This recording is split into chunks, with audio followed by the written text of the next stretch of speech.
এই গোবরগুলো কেঁচো সারে ঢালবো। তো আসো এদিকে দেখাও কেঁচোগুলো, এই যে কেঁচোগুলো।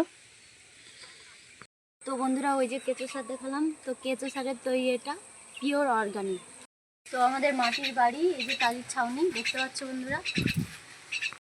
এই গোবরগুলো কেঁচো সারে ঢালবো। তো আসো এদিকে দেখাও।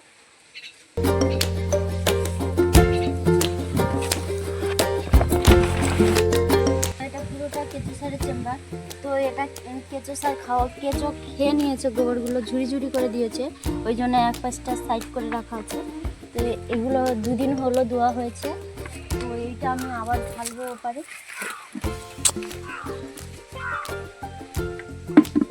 এগুলো খাচ্ছে সবে,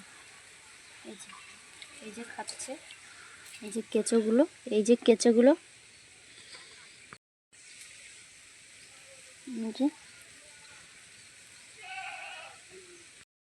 কেঁচো সার কীভাবে তৈরি হয়, কেমনভাবে তৈরি করা হয়, তো যারা যারা জানতে চাও তারা কমেন্ট করে বলো।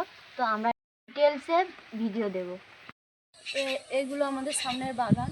এখানে পেঁয়াজ চারা লাগানো হচ্ছে, এবারে বেগুন গাছ, এবারে বেগুন গাছ।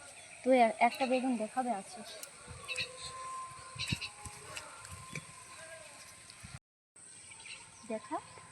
দেখাও বেগুনটা দেখেছি। তো এগুলো বিনা সারে কেঁচো সারে তৈরি। তো বন্ধুরা ওই যে কেঁচো সার দেখালাম, তো কেঁচো সারের তৈরি এটা তো পিওর অর্গানিক। মিনিমাম তো 300-400। তো এগুলো বেগুনি ভাজা খেতে